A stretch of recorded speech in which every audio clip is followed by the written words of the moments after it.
In Louisiana, fishing isn't just a pastime, it's a year-round passion. From freshwater escapes to offshore excursions, you can choose from hundreds of experienced charter captains and reel in more than 200 species of fish, making our state the #1 destination for fishing in the country. So, why go fishing anywhere else when you can go catching in Louisiana? Find your captain today at louisianacharterfishing.com. This Halloween, mystery lurks around every corner. Bundle up with Disney Plus and Hulu. What are you scared of? The dark.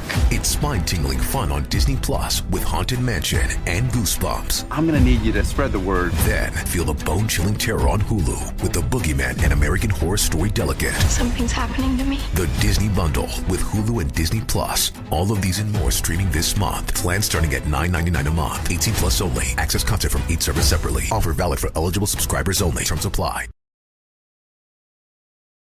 Hey everyone, thanks for listening to the Western Hunting Podcast.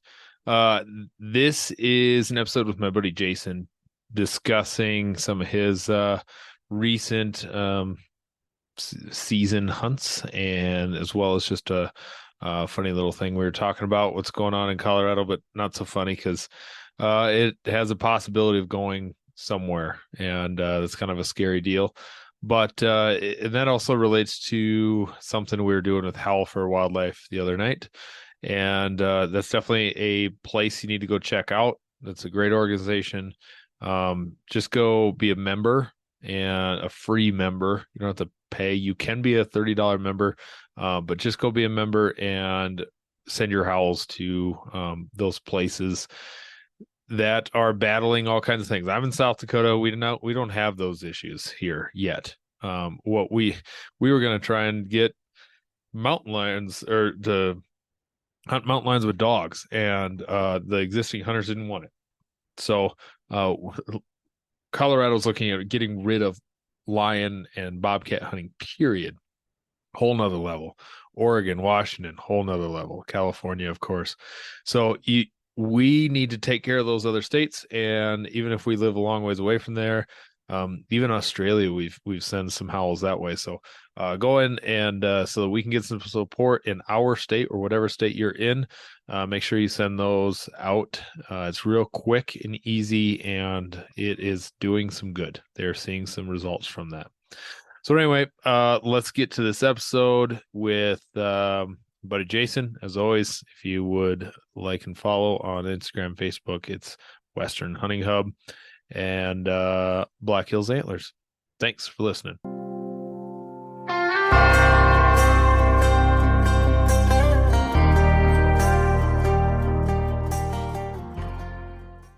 All right, Jason, thanks for jumping back on the podcast with me to just catch up, do a little hunting season progress, and talk about some Colorado BS that's going on, and just catch up. This is a great time to see how your buddies are doing, and kind of do some check-ins. I know Jason, you and I have been apart for a few years, so it's been weird. I pulled into Colorado. I didn't get to see you when I was in Colorado, and I honestly could tell you it was weird being there. It was like really, really weird, especially since I stayed in my old neighbor's driveway, and I was looking at my old house right there, all getting remodeled and things happening to it. But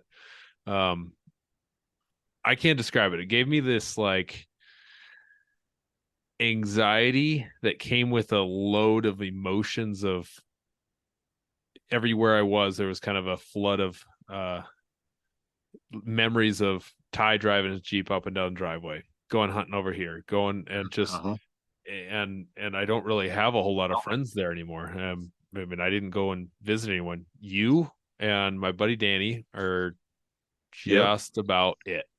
Really. And my buddy Derek, which I did go see when I was in Grand Junction, but that's about it. Like, a lot of people have moved away, and there's not really anyone else left there, but some distant friends or whatever. So it's tough being away from Colorado, but I love being here in South Dakota. So anyway, enough about me.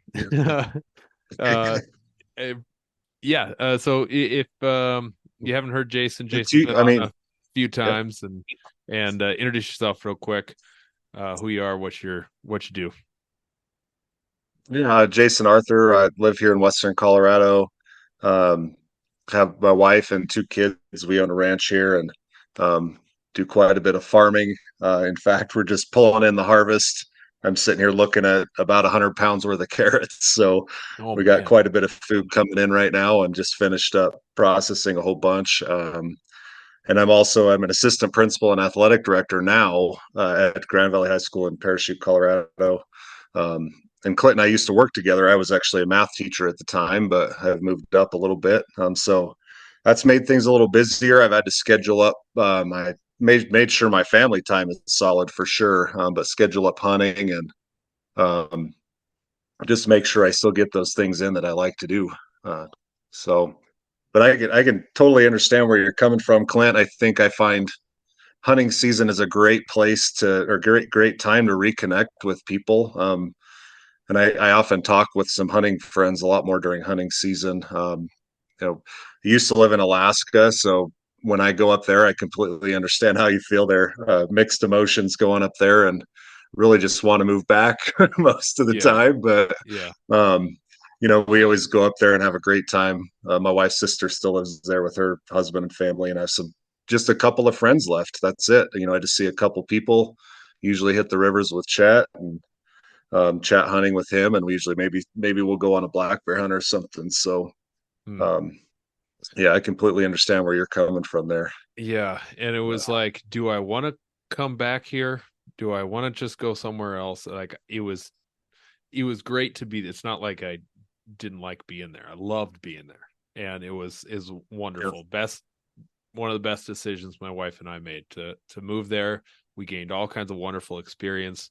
I gained all kinds of hunting experience, and man, the all the folks that are looking at doing Western hunts, and you when you don't live in those Western states, it's an expensive thing to go and jump into those hunts and to jump into that really, really to spend the time in the field. You just can't do that unless you live in those states. And that was kind Yeah. of an eye opener. I wasn't even a hunter, and I spent a lot of money. My dad is the one that bought the tag, but we split Yeah. the gas, the prep things. I didn't even do much more than, okay, I need a new battery for the four-wheeler. I needed new this and that for the camper. So there's just all the expenses. So man, to really get out and learn some of those places in Colorado is or in any Western state, it just takes some investment. So but I checked in with you, letting you know I was coming out, and you didn't have a whole lot of plans, which really surprised. No, not a whole lot of archery plans. I'll take that, because I know you have used Hunt and Fool and Epic Outdoors to the fullest, and as a previous math teacher, statistics teacher, and and more calculus. But do you ever teach stats? I never did get the No. privilege, or well, I don't know if I'd ever want to, but Yeah. stats is my least favorite subject in math. But yeah, I did teach quite a bit of calculus. That was 9 or 10 years. So Yeah. um, Yeah. But you yeah, and I took understand full those programs. advantage. Yeah, even with my ability to calculate statistics, having applying in 10 states, there's just way too much to wade through.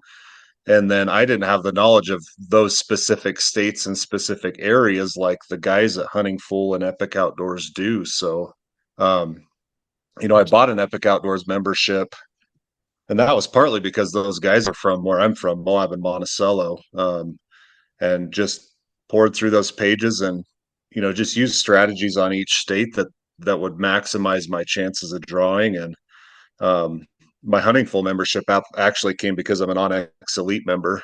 So Right. that's kind of nice just to get that as a bonus. But yeah, I've taken full advantage of that.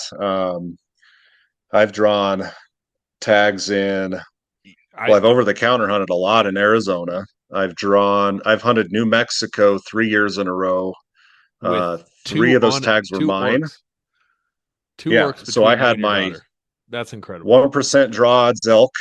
Unit 36 3 years ago, and then I had a 2B 3% draws deer tag, and then I drew an oryx tag. And then my daughter turned 10, so she started hunting. She drew deer tags 2 years in a row, and then she got a call on an oryx tag last February. So we took advantage of that, and we've scored a lot of really nice animals on those hunts. And then just hunting Arizona and Utah. I'm from Utah, so that's a big state for me to go to, and of course Colorado. I maximized my points on an elk hunt a year and a half ago and scored a 334 bull in the middle of January at 9,000 feet on top of a mountain, no less. Oh, So those memberships have paid dividends for me. That's for darn sure, and I've taken full advantage of them. But how much would you say is reading into those and applying versus just straight being fortunate?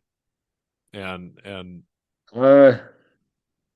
I think there's probably a combination of the two, but I can just say that there's no way that without a straight blessing, in my view, a straight blessing from God, that I got some of these tags, because I drew three tags in 2 years in New Mexico that were 1% and 3%, and then the oryx was less than 5%. I never did go look at the draws. Those are usually once every 10-year tags for people, and I drew 3 in 2 years. So I just can't explain it, but I did play the system.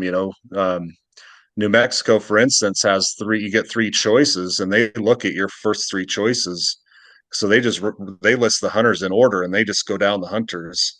So my number 1 was like Gila, the number 1 hunt in the state. My number 2 choice was a pretty tough hunt to draw, and then my number 3 was this one, which with the Unit 36 tag, it ended up being a really tough tag to draw, but I was high enough on the list that I got that tag. So, and then my deer tag was the 3rd choice tag. The oryx was actually a management hunt. So on oryx, ibex,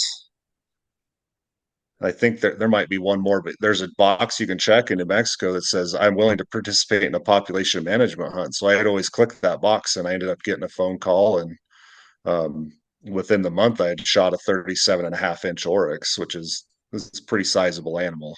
not really a management one. No. My daughter's tag was the same, was the management tag, and she ended up with a 22-inch animal.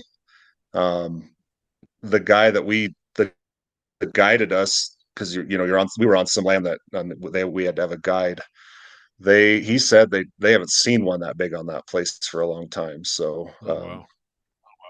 I was on Fort Bliss.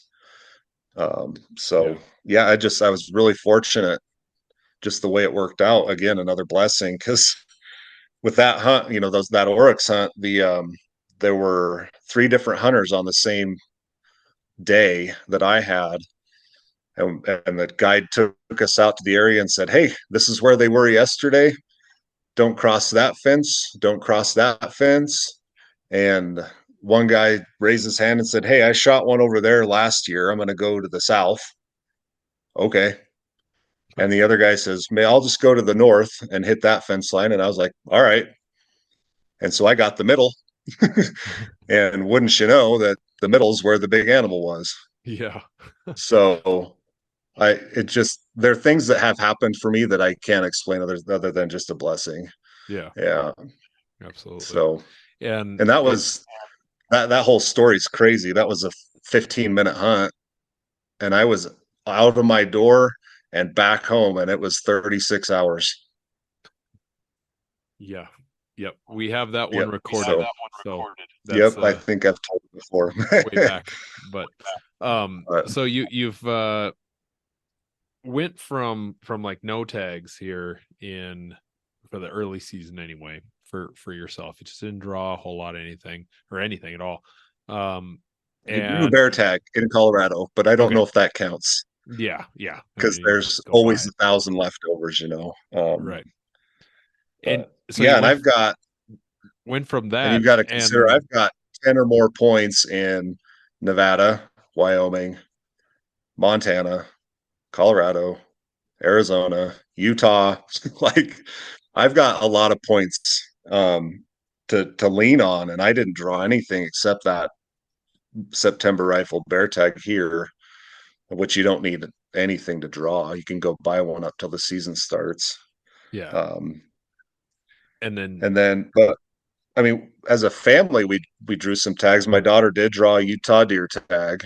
She's 12 now, and she ended up drawing a Unit 27 Arizona deer tag. It's a youth hunt, and that's a unit I've archery hunted, and I've put arrows in a couple of really big bucks there, and so I'm really excited for that. That starts next Friday. so Um, she's not yeah, in the first deer phase anymore. So now that she's got a tag no, for she's got two on the ground already. yeah, and she's So got this is a good tag. What's the what's the release to shoot or pull the trigger? What's gonna allow that to happen, or is it just when she gets well, excited let's about see. it? Or The first deer I shot there with my bow, and I keep in mind I didn't recover either of these deer. It still irks me to this day. And maybe we can get into why I stopped archery hunting for a while, but right. um, he was a 185-ish buck. It's about 28 inches wide, just nice square, big 4-point typical, and a lot of mass. And then the next one, again, put an arrow in him, and it was just raining cats and dogs, and we never could find him. Track some blood, and then he was 32 inches wide. He was only a 3x2, but he was big around as a baseball bat. Yeah, I remember that Um, you were dealing with but I rain. shot that buck, and they took off. We couldn't find him, couldn't track him. So we just went back to camp for the night, but it was raining so hard that river, we were on the opposite side of the river. We were camped. The river came up like 6 feet overnight. So we couldn't cross the river for 2 days. And of course, by then the tracks are all washed out and stuff. So I never did find him. But so yeah, Yeah. we've got hopefully I don't know, I'd say 180 is probably a good bottom end goal, but she's also 12. Yeah. you Yeah. know. So we'll just see what we can turn up. I when I hunt with my kids, I try to make it more as a fun hunt as much as um, trying to be serious, because you want kids to have fun, you want them to get used to the outdoors, and you want them to have. I want my kids to be able to have that lifestyle where they're going to go outdoors and have some fun later in life, whether it's hunting or not. Hmm. Um, you know, so How's she behind the gun? I mean, you guys have the property she's there. Does pretty she good. Yeah, I do have to support her a little bit just because she's not used to shooting at animals quite yet. uh, But she did. So that oryx hunt, the oryx that she shot, we snuck into 150 and we weren't getting any closer. And she shot that off of a swinging limb on a bush. huh, She got a bullet in him. And so, yeah. I mean, she can handle it. She just needs to get used to it. Well, and Yeah. when I checked in with you, I was a little surprised. You had mentioned that you had kind of hung your bow up for a little bit, and then suddenly you have a archery tag, and suddenly I get a text of a deer on the ground. What's uh Yeah.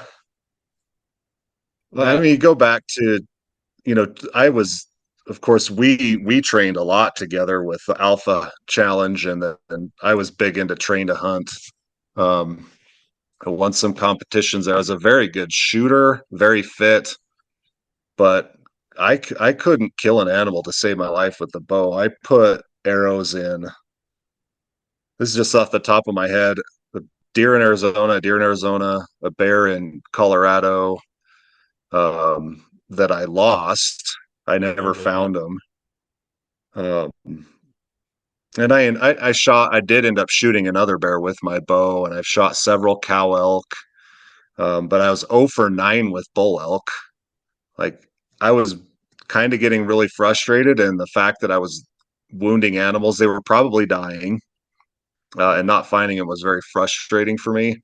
Um, so I decided in that was probably 3 years ago, just to try to rifle hunt, and that's when I drew that New Mexico elk tag. And I had a pretty good year that year with that. I killed that bull in New Mexico, and just decided that I needed to rifle hunt for a couple years because I was being successful with the rifle. I needed to get some things under my belt, like a bull elk. Yeah. Now I've shot four years in a row. Um, and then, but alongside that, I had that pretty bad hand injury. Um, I just didn't shoot much. And then, so probably, and then the next thing that happened, I became the assistant principal and the athletic director. I used to be able to go shoot at lunch or right after school, and those things kind of disappeared because I'm on duty pretty Oh, much the sure. entire day without a break. Yeah. So you just line up all those factors, and rifle hunting just made sense to me at the time. Um, and then I didn't draw any tags, of course, except the bear tag. And I'm trying to think. I like to try to think through ways I can get a tag just to go hunting. And I had bought in 2018. I bought a landowner voucher and I killed a 170-inch buck, a 4 point here on the place that we own. So I called that guy again just to see what they had, and they offered me the first offer was 750, and then I was like, "Well, I budgeted 500. Can you do 500 bucks for this landowner voucher?" And the season starts in like a week. Yeah. So he said, "Yeah, I'll do 500, but you can't hunt the land that I own." So I'm still questioning that, but I made the deal, so I honored that word. Yeah. So before I bought the tag, I shot my bow a couple times. It was still in tune. It was still, sighted in. So I decided to go ahead and buy it. And I had been watching a couple of really nice bucks over here this summer, and with the amount of water that we had, the feed was really good. So we had a really good 4 point that I saw him on camera about a month before the season started, but I didn't see him again. And then we had a really good 3 point, which is the one I ended up shooting, that just he had his little circle from our place to the neighbor's place to the next neighbor's place back onto our place, and it was like every day or two he was crossing right in the same spots. So I went ahead and bought that landowner voucher, and that was maybe That was about August it. 28th or something. Yeah. Yeah. There's Just because the nice thing about archery is it provides you some opportunities that rifle hunting doesn't. But because it's the so rifle tag here, if patternable. you're going to buy a landowner voucher, is like $2,000. Oh, But yeah. And though they're so patternable in that early September. Like if you knew yeah, they exactly what really they were doing. are. I mean, it's pretty crazy. But so just the first morning, I'm just at my house because it's a private land only tag, and I'm looking out my front window and looking out my back window, and there's right at first light, there's some deer right in front of my house. And I literally go sit on my tailgate of my truck, and these deer feed right in front of me. And there's a 150-inch 4 point there, and I had him at 35 yards, and I didn't shoot him. Hmm. So just had my target buck, and sure enough, that night, the mornings is on our places when to hunt. The evenings tend for some reason aren't as good, but the next morning looking out that same window, there's that group of big bucks, and the big 4 points actually with them, and the big 3 points. So I crawl out of my house. Our field kind of does a little hump, and I got to the hump, and I was about 100 yards because they were walking down the south fence line. And that same uh, what I'd seen them do in the past several times is just they walk that fence line. They'd eat from a plum tree that's about 3/4 of the way down the fence line. then they would hop the fence and they would go on the neighbor's place and stay the day there. They'd just circle. Yeah. So I boogied around, and our property's nice because at the fence line, it kind of slopes off a hill. So I just got on that west fence line and I hiked up this draw that we have, and I was hiding in a ditch, just waiting for them to cross, and they were just slowly making their way in front towards me, and I had them at about 130 yards maybe, and three of them, I think they must have seen me, and this is the big 4.2 and two little bucks, but they just turned around and walked away. Hmm. I was like, oh crap, what's going on? And this is right after the wind had swirled, but the 3 point and his two small bucks were right only at about 100 yards. They were actually closer to me, and they didn't do anything. They just stayed there and kept feeding, continuing down that fence. So I actually pulled out of the ditch and I crawled up.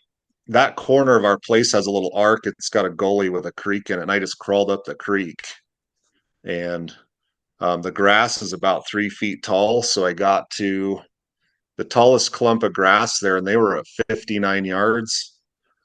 Um, and I had been testing myself, of course, with my bow, and above 50, my groups really started to spread. So I wasn't super um, confident at that point at 59, but I just sat there. I was on my knees at that point, and they just kind of, over the next 5 minutes or so, worked their way in front of me. And just about the time they were at about 50, I'd say it's probably about 53 yards behind a big clump of grass, so I didn't have a good shot. But the sun pops up from the east, and I must have looked like a marble statue sitting out there because they looked right at me. And I'm like, oh, great, I'm busted. Yeah. But they just go back to feeding. Huh. And I'm just sitting there, and they come out in the opening, and it's 49 yards. And that big buck, he's quartering to me, so I don't really have a shot. Looks right at me, sun's shining on me. I must stick out, like I said, like a marble statue. Puts his head down, turns broadside, and I figured about that time that was it. I just went ahead and drew, and right when I moved, he looked straight at me. So I knew it was game time, so I just went ahead and drew, aimed, and fired. And when you feel a good shot with your bow, it's usually pretty good. It felt really good, but he knew I was there. He took off, and he moved about 2 feet before my arrow hit him. Oh. Um, yeah, it was he took off quick, but the elevation, the arrow elevation was perfect, and it went right in front of his right rear quarter, right through the left, and sliced both of his femoral arteries. Oh man. Yeah, I when I saw the arrow hit, because I shoot with Luminox, I Yeah. thought it was a gut shot, and he was headed straight for the fence, and it was only 60 yards. But he was limping really bad, so I knew I caught something important. So I sprinted up that hill, and it was only about 30 or 40 yards. And I knocked another arrow. When he got to the fence line, I was starting to draw, and he crouched to jump the fence. And you could see him trying to jump. His body wouldn't jump. And he was crouched and trying to jump, and then he just tipped over. Oh. Yeah. I my Yep, right there, I had a right at very the fence similar line. shot last year on a mule deer Yeah, that somehow it's like the shot felt so good, and it was some wind, but it ended up that far back. And I did the same thing. I sprinted over the hill to see where he went, and when I got over the top of the hill, he was on his side, kicking and dying, like pretty darn quick. yeah. And I usually go back and I kind of do a video of the stock and everything, so I have that in my mind and my memory and have it recorded. And that blood trail, it's like a river. I'm Huh. surprised he lasted 70 yards. And it Wow. took him another minute or two to die after he went on the ground too. Hmm. So, but yeah, I shot us here's a +1 for the mechanical broadheads, because the deer I've lost have been with a just a two blade broadhead. that flies really well. It shoots really nice, but I just lost animals. I put the Rage Tripens on this time, and there was a hole about the size of a baseball going into his right rear quarter. Yeah, that was same broadhead. His Did guts the were same. actually spilling out. His Yeah. guts were spilling out that hole. Hmm. So Yeah, I've seen those yeah, that things get broadhead did its buried. job.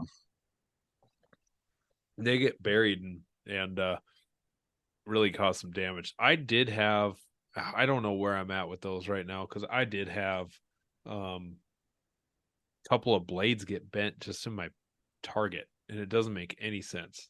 Like in my practice target, they should not be getting bent. So I don't know. I got to mess around with them some more, and Yeah. I always do like to have a mechanical, but then also a fixed blade. But seeing the blood trail on, or Dude, yeah. not the blood trail, but the entrance wound on my antelope this year was very satisfying with a fixed Yes. blade. It was, Yeah. Yeah. it was, it was one of those shots too where it hit. It just like the sound was perfect, the Yep. perfect thump, and the it just that shot broke and it felt good. And I will advocate for you also on before any of the and even into the hand injury stuff, like you practiced, you were a freaking good shot, and during all that time to step in front of animals and then you just can't put it together is a whole different kind of problem that is very difficult to work through on the practice range. So if You can't, anybody's I mean, you can't practice that. no, if And even anybody's thinking you should, well, you should be like even shooting the more. alpha stuff, no, you can't practice it. Like I could run up a freaking mountain with a 50-pound pack for train to hunt, and I could put an arrow in the money spot on a deer at 40 yards You did a in hundred these pound pack competitions. with a Like I broken was one of the hip top bell. guys in the nation, but I just couldn't do it with an animal in front of me. And you know what? It didn't even show up this time. Good. Um, I What do you think think that is? to be I think it's a combination of factors as it always is, but I think number one, I think my hand injury has changed things for me. Like I've chilled out a little bit. And I'm also north of 40 now, so I'm starting to chill out a little bit. Mm-hmm. Um, and then just my attitude about life has changed. Uh, so, 5, 10 years ago, it would have been like, we got to go. We're going hunting. Like I was really intense about things and I forced things a lot. I was really aggressive. And now I'm like, and those the blessings I talked about earlier, they just kind of happen. And I'm like, okay, cool. Let's go hunting. I got a great tag versus this year. Like, well, I don't have that many tag. I don't have a tag except a bear. Hmm. Well, I'll just see what I can do Yeah. because I know I'll be hunting. It's just a matter of if I have tags or not. And then the other thing is being a boss. I'm an assistant principal and athletic director, and I deal with conflict a lot.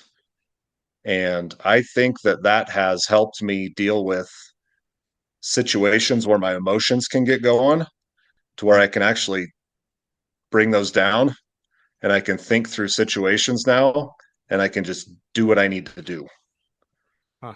And I think both of those things there, and like I said, it didn't even show up that morning. Like I was not nervous at all. I just thought through things. I went through my shot process correctly and it just happened. So, I it just I've never heard of those reasonings. I can connect quite a bit with the first one. I'm not north of 40 yet, but yeah, I do yeah, feel that same um I'm just going to go out and have fun, and I'm going to do everything to be the best hunter possible, but if it doesn't happen, it doesn't happen. And I just want to do things right, and I'm my mind has calmed way down on yep. being in front of an animal, and I've seen that in the last few deer where I'm drawing, and even on this antelope where I drew, I felt my anchor. I felt my thumb. I felt my, I was in control of the release, which was really cool to feel like it's breaking over. It's breaking over. I know it's going to go. And I was in control of my pins. that was exciting. Control of the pins, and I knew I picked a spot, and I was in control a little bit more of that mind and the thought process behind that. So I can connect. Yeah, and it was with that crazy for me. And I hadn't picked up my bow for probably a year before I shot it to make sure it was sighted in. And I probably shot my bow 6 times before I put an arrow in that deer. And in the past, that would have been like I used to shoot 6 or 7 days a week. Yeah. There's a level of maturity. It's changed. And I don't know, it's an easier way to live life. You don't have to worry about things as much, and you put a lot more important. Here's what it is. You put a lot more importance in the things that are important, right? Make sure you spend time with your wife. Your kids need you. Make sure that you're taking care of other people. So my job, I take care of other people.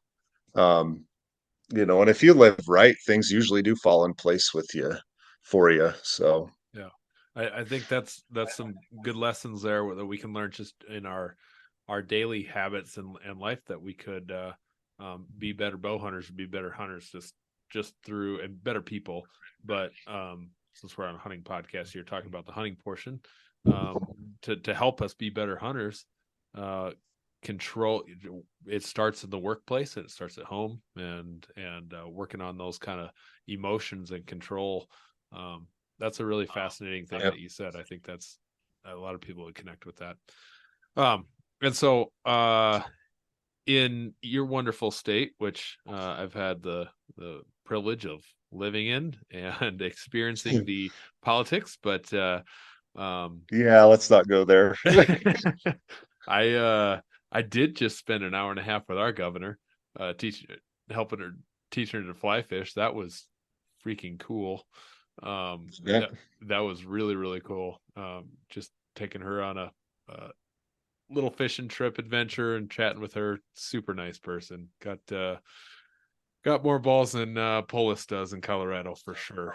She's she's pretty cool lady. But I also was just on a Zoom call with Howl for Wildlife, and then there was some Meteor folks, Brian Call, there was some Go Hunt people, there was a lot of people on there. There's a total of 30 people on this call just a little bit ago, discussing Howl for Wildlife and things to how to take it a step further, and how to combat stuff that's coming up. And this thing in Colorado came up in that conversation is one of those, like, one of the bigger things that's come around in a while, and that's the Initiative 91, trying to put the again, the decision of wildlife management in voters' hands. And voters' hands is not the place for biological decisions, where it's not. you have people with master's and doctorate degrees, mainly master's degrees, graduate degrees, working on our wildlife and how to manage those populations, and we entrust them to make those decisions. Biology is not the way to go about that, and this is going to be one of those where somebody sees it just like the wolves, and they say, "Oh, that sounds like a horrible thing that they'd want to go shoot a mountain lion, or they'd want to shoot a bobcat or a lynx. I can't believe they'd want to shoot a lynx. That's not going to happen, when that's not even a thing, period." We can't even lynx hunt. Yeah. And the language in the Grand Junction Sentinel was just outrageous. It was absolutely absurd in that article. It's just written poorly, and just one-sided, very ignorantly written, just poor journalism. So one thing that we discussed in this Howl for Wildlife Zoom call this evening was really more about what the next steps are and how we almost have to change a culture in hunting. And yeah, it brought up a lot of the known things we know now. There's division in hunting, sure. And discussing how we shouldn't be running with lions, or we should do that. Or you should be hunting around bait, or you should or shouldn't be hunting around bait. Just all those kind of little things. So there's that, the division of that stuff. But more so, that hunting should be about the stories. That was one of the big takeaways, and the things that it does for you. So I'm going to speak for you here and tell me if I'm wrong, but had you not gotten this deer tag, I don't know if you would have made that connection to what you've done in your life to adjust some things to be a better bow hunter. I don't know if you would have seen that connection with the hunting side of things had you not picked up your bow and did it again. And there's a story. No, I probably wouldn't. There's a story in that there's there's a character building and some quality of life changing that is not what is in this article and Initiative 91 of, and I think this is going to come around a few times in my podcast, but in that we are not just shooting things, taking the head off, going home. And there's so much more to that. There's a story, there's a connection, there's I think on my podcast Instagram ends up being more about my kids and seeing the cool things they do, or a picture of Colt just like poking the nose of an antelope. It just, I like that picture. And I got a really cool picture of bald-headed old me, which I've lost a lot of my hair, by the way. And wearing a hat does that. So I got out of the classroom and I wore a hat every single day. So I've got the balding in the middle. And so, yeah, my Ty and I are cutting up meat, and he's got a butter knife just working at a backstrap trying to cut this stuff off or whatever else. That's fun. Yeah. And that's where those things have take precedence over how many tags can I get and can I fill them? Yep. And I totally get that. For instance, I had that bear tag, and I have a spot that I hunt. It's where I've arrowed 2 bears on this water hole, and so I've shot a bear. I've shot 8 bears now, 6 with a rifle, and 2 with my bow. This year I wanted to use my pistol. It's a 44 Magnum. It's a family heirloom. Like, I wanted to shoot a bear with this pistol. So I sat that stand one night, didn't get anything, but my son wanted to go with me. Okay, can't sit the tree stand when your son's with you because he's 9 and there's not enough room in a tree stand for a 9-year-old that can't sit still with no harness or anything either. So we went one night and just sat on top of the hill above the water hole. It's at 225 yards. Nothing came in. I actually went on a vacation during hunting season this year. Like, something I've never done before. Came back, and that part of that was, again, what are my priorities? My time with my dad. We've always wanted to go to the Bristol NASCAR race, so we went this year, and I prioritized that over hunting. But I got back from that, and the next couple nights later, gonna go back to the tree stand, but my son wants to come with me. All right, let's go. And we just sit at the top of the hill, and wouldn't you know that a bear comes in and I shoot it. But I got to enjoy that experience with my son, which is, much better for both of us as a father-son combination, but also for him as a young outdoorsman to experience that time, so.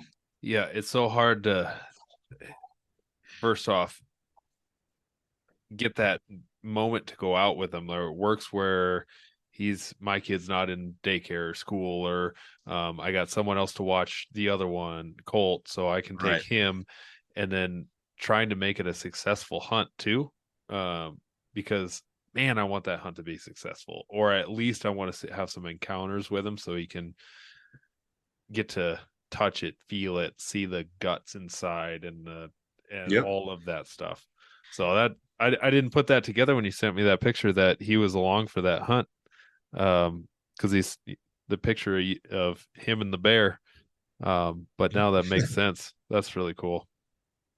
Yeah, and it's not much bigger than him, but Yeah. you Hey, it know, doesn't like I matter. That said, doesn't matter. no, when you get first of all, I think if you get a chance to shoot a bear, just shoot the thing because it's a list B tag in Colorado, and I can just go get another one.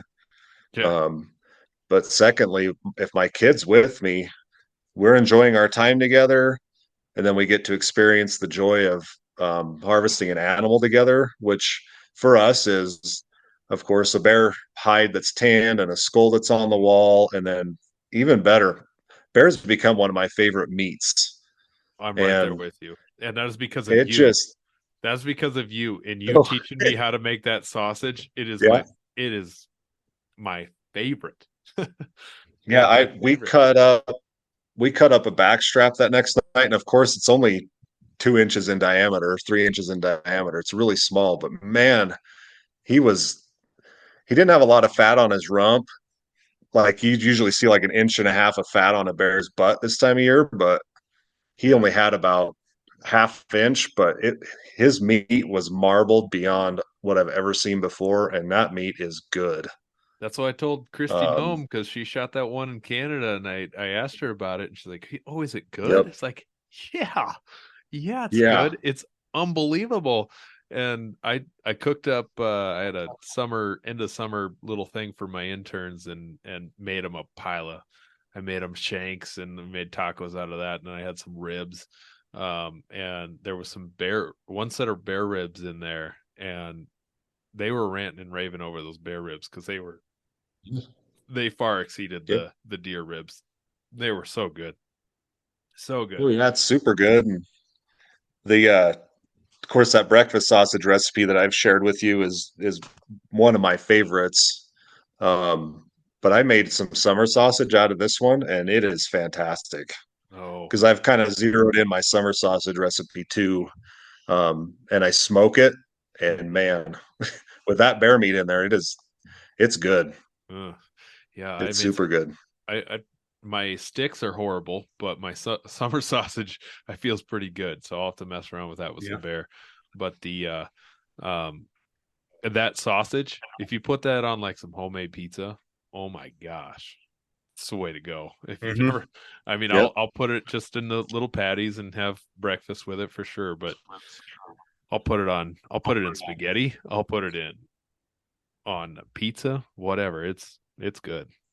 And I kind of savor Cool. that a little bit because Yep. I didn't get a bear this year. I got a bear in the last 2 years, but not one this year. Dad and I struggled for getting him an elk. So, and I don't know what you've heard, but I saw the least, actually zero sign of bear this year where we were hunting, like zero bears, and it was kind of Yep. odd. Are their numbers down? Yeah. No, it's not. I don't think it's numbers, but it's just feed availability. Uh, Because so we had a banner year. It was if you want a perfect year in Colorado for food, this was it. Because we had an early freeze, so the temperatures gradually warmed up, and we never had a drop like mid May. We usually have a drop to like 29 degrees at our house, and it kills our apricots and everything. But this year, it never did that. And then we had rain, rain, rain all the way through June.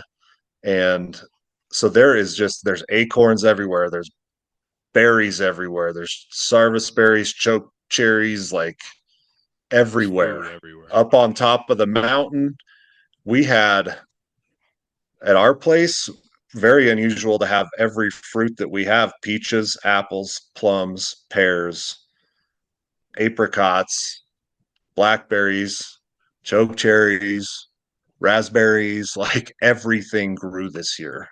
Hmm.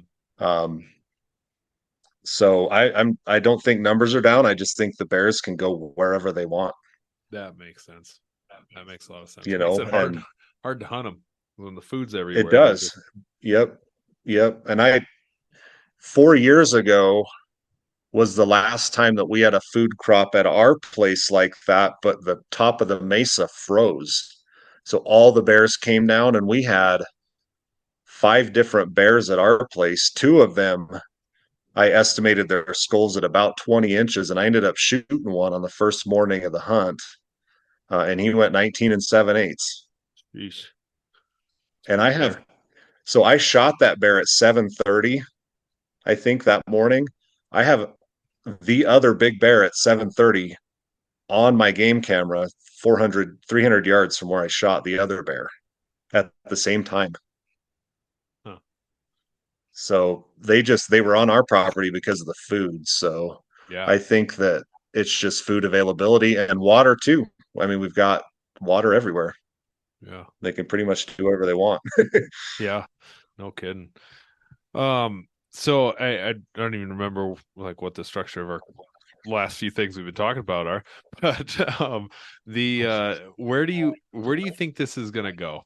This ballot initiative, if that gets put on, and I don't even know. I need to probably get a little more educated on this yet Yeah. as to how much traction it has. It seems like these well-funded anti-groups can just get things on the ballot, which Yeah. seems to be way too easy. I don't know. They're It's just not very difficult in Colorado. No.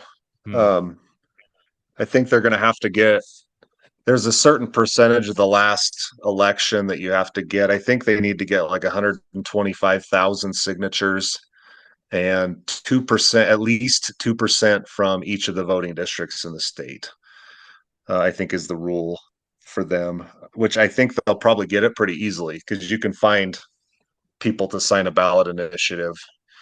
Um, I don't, this one definitely doesn't have the traction the Wolves had. That one right away got a lot of attention yeah, and it had a lot of money behind it.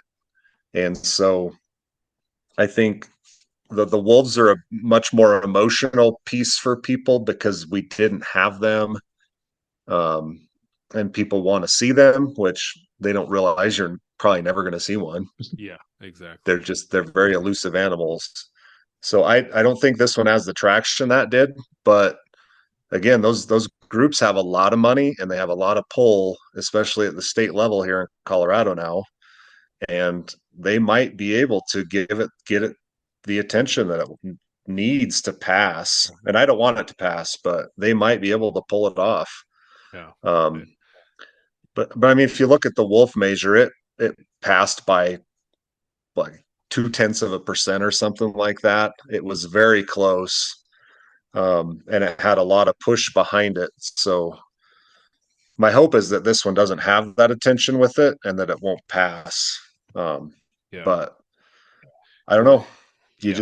You never know in a state. Our state has changed a lot since. So my wife and I moved to Alaska in '08, and it was a pretty much a conservative red state. And we moved back in 2012 and it was very purple, and now it is very blue. Yeah. So I wouldn't discount them being able to pass something like this, and I think that we have to work against it so it doesn't pass. And it's just kind of a really ignorant thing that when you take that out of the hands of the hunters, that they think Yeah. those lions and bobcats are still just going to be fine and they're not going to be killed and whatever else. But if Yeah. they educated themselves and looked to see what happens in California, it's like the the money is still being paid, but it's going in the opposite direction. It's not sportsmen paying Right. to go do this. Now it's the agency having to pay a biologist or someone's like, oh, we got a problem lion down in Sacramento. We got to go shoot that thing. And Yep. it gets killed anyway. And now the interactions that they're having, people interactions with mountain lions are increasing like crazy. And there is plenty of Californians right here in South Dakota. They are moving their way in, and they are thicker than snot. Here too. Yeah, they are thick, and they talk about seeing mountain lions. It's like, oh yeah, I would see them all the time. It's like, how many mountain Oh lions my have I seen? gosh. Like, I've seen probably three, maybe Right. four, if I think about it, and that's including going lion hunting, and I didn't even see any when we were lion hunting. um, they're I've seen fewer than that, yeah, they're just but for someone to go yeah, and I see them, they got to be thicker than snot, and they're not afraid of people. So that's a big disaster. The bobcats, who knows? Who knows what those old? You'll see those randomly in a neighborhood here and there. Probably not going to cause a huge issue, except when it gets into somebody's chickens, their small livestock, that sort of thing. right. But the lions, those will jumping down and being just like a wolf issue when they're dealing with those. But Yep. and it just costs the agency even more money, like the millions of dollars they're spending right now on these wolves that are and the special positions that they've created for those, and they still can't even get wolves, which I think is just No, yeah, we don't even have any set. We don't have anybody that's willing to give them to us yet. it's So kind of kind of comical. wondered how that's going to work out. But It's comical. I think somebody will probably step up to the plate to do it, but it's going to take a lot of work on the part of CTPW to get it done. Yeah, You know, um, yeah, for sure.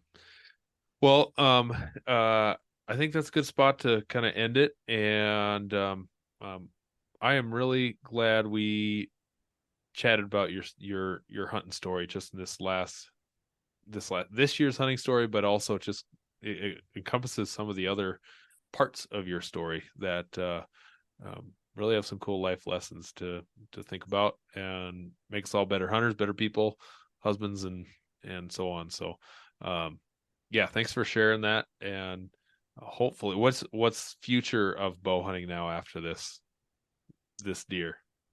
oh, that's well, I have to so unfortunately I have to have ankle surgery in December. So otherwise I probably would go back to Arizona for over the counter. That's back on the dock now.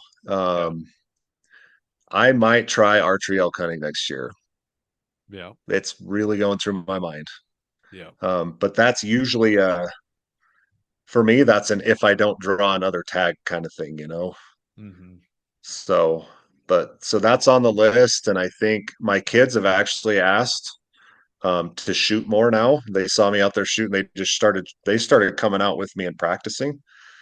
So we're gonna get back into the 3D shoots and stuff next summer as a family because they used to do all those with me, yeah. and they've actually requested it now. So I think Oh, it's not that even it's it's a gonna done deal. so that life change we talked about with my kids and my wife, now that they're willing to come with me, I think it's probably going to push me back into it a little bit.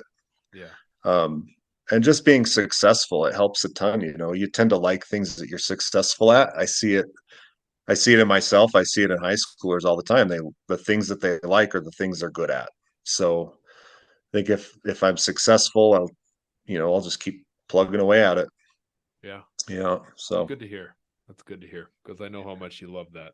But the frustration is is there.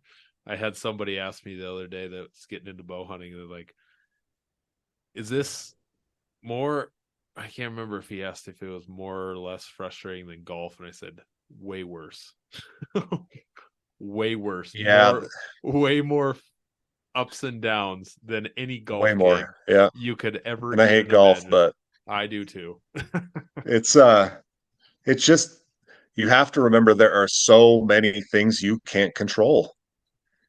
And I used to try to control them all, Yeah, right? You can't control the wind, you can't control the animals' actions, you can't control where there's going to be water, where there's going to be feed. Um, like there's just so many things that you can't control, and there's so many ways for an archery hunt to go bad. way more than a rifle hunt. That you cannot, I mean, you're looking at, 1 out of 10 stocks being successful on an animal. You can't put all your eggs in that one basket. You've got to be willing to go back to it and just keep trying. So, yeah. Well, I've got a hunt in the morning, so I've got oh yeah, 6 hours of sleep here. getting kind of ahead of late me. there, isn't it? Yeah, it's not fair. No, I'm Okay. in the same time zone as you are, so I'm good to go. Oh, But okay. Sounds good. anyway, well, thanks, Jason. I appreciate it, and don't hang up quite yet. But thanks again. Okay. Thanks, Clint. I appreciate it. To the land, but it ain't my ground. This is God's country.